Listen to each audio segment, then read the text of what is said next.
Hi everyone, my name is Tamara Chambers and this is Tamara's Never Seen. And today, I am watching Scrooged. I have a complicated movie relationship with Mr. Bill Murray. There's some real hits and some real misses. So I'm excited for this one. I know a lot of people like this one. I'm interested to see how it holds up. It was made in the 80s. It's a comedy. I've not had the best luck with those. Let's do it.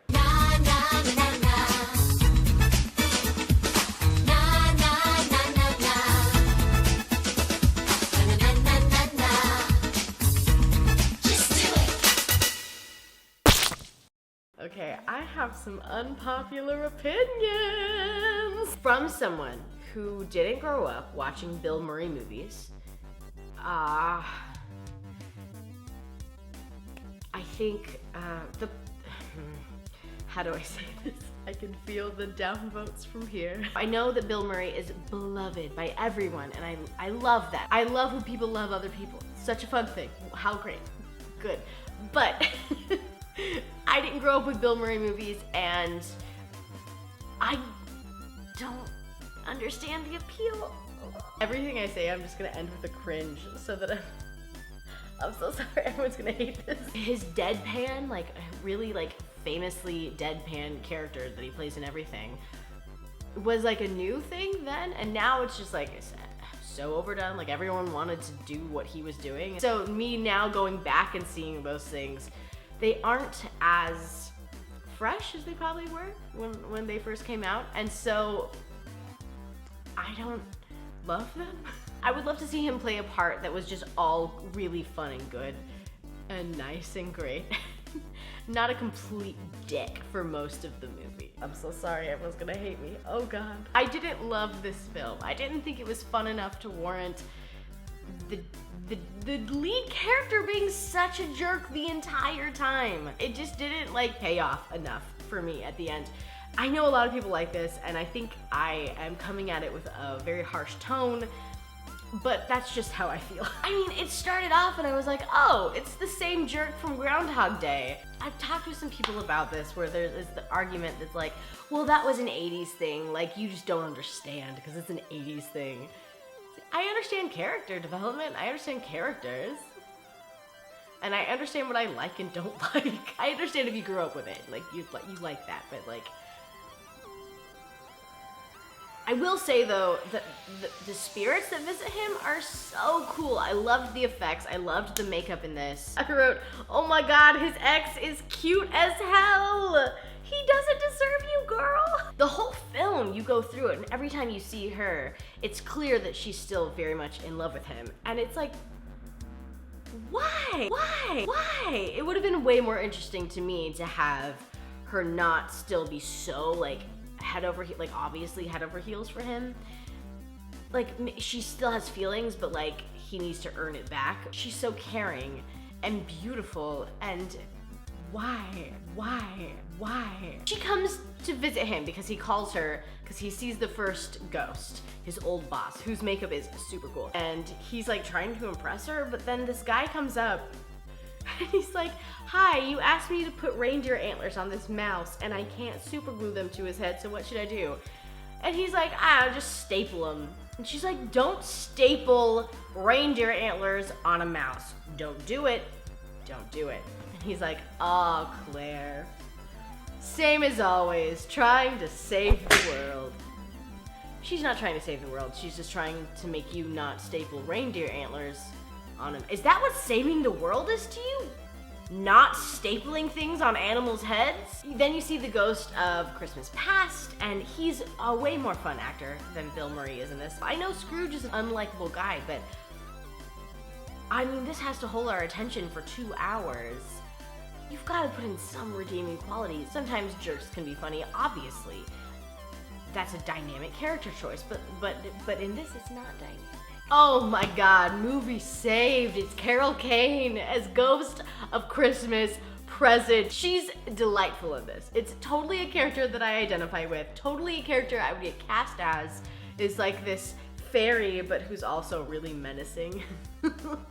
Yes, Carol Kane, yes. Ghost of Christmas Future is also awesome. He comes and shows him what will happen if he continues his way. Obviously, we all know this. It's the Scrooge story. I really love what they do with the computer screen of the Christmas Future ghost.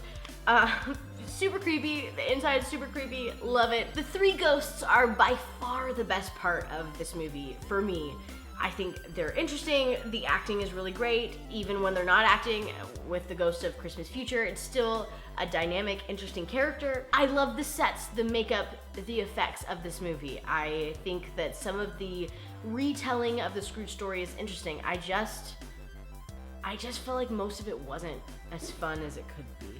His realization scene where he comes to and he's like, I gotta change things. Finally,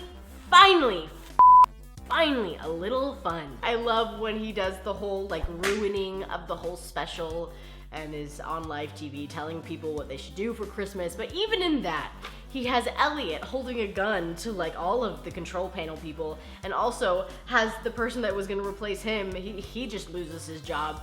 So that's cool. Lots of lessons learned. Claire still deserves better.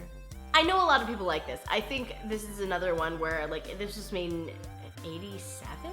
Question mark? It was a different time of film where I'm not used to that tone of comedy and I just don't get it. Went way over my head. Farad said, will you please, for the love of God, stop the goddamn hammering. I think you'll like it. It's freaky at times, especially the ghosts, but it's got heart. Okay, so in the hammering part, I felt like Bill Murray, I would just like to see him play like a heartfelt character for an entire film. What are those films? What should I watch? Guide me, show me the light. Because in this, he's just yelling, and his yelling doesn't really transfer to good acting for me, in my mind. When I see this, I don't believe it. It didn't seem real to me. And I know that people are gonna hate this. The movie having heart, I guess at the end, if I have to sit through an hour and 40 minutes of film till I get to the heart, I don't really want to see that film. Oh no, people are gonna hate this. You'll love the ghosts, especially Carol Kane. I did love the ghosts, and Carol Kane obviously was my favorite, but they were the best part of this film. Bill Murray does what Bill Murray does. I will agree with that. Also, both his brothers are in the movie. His younger brother plays the brother, and his older brother plays the dad in Christmas Past part of the movie. I did not know that. That's cool. I like that. That's pretty cool. I love this movie. Love it, love it, love it, love it. I think you will enjoy the overall concept, but might be put off by the dark stuff. For me, as someone who saw this when they were 5 years old, I just thought the world of this. It is one of the best adaptations. I love that. I love that you love this film. And I don't want me not loving this film to put anyone off on this film or for them to be like, wow, Tamara is the worst. I love things that other people don't love, and that's awesome. I'm so glad you love this. I wasn't put off by the dark stuff at all. I love dark things in movies. I love them. I love them, as you said. And I think that you saw it when you should have, at 5 years old. I think I waited too long to see this, and my comedy palette is different now because I waited so long to see a lot of these films, but it wasn't for me. And that's okay. We like different things. You were gonna wonder about that "Feed Me Seymour" line at the end. Fact checked, Richard Donner let him ad-lib and he just rambled. I was wondering about the "Feed Me Seymour" line because I love that musical, and it didn't make any sense being there, but okay, cool. That's actually a great movie. Enjoy. You will love it. I know people love this, and don't hate me. It wasn't my thing. And then the next week, Tamara's Never Seen was canceled. No, I love that people love this. Even though it's not my thing, I love that it is some other people's thing. Next week, I'm watching It's a Wonderful Life. I hope you all don't hate me by then. Thank you so much for watching. I'll see you all next week. Bye.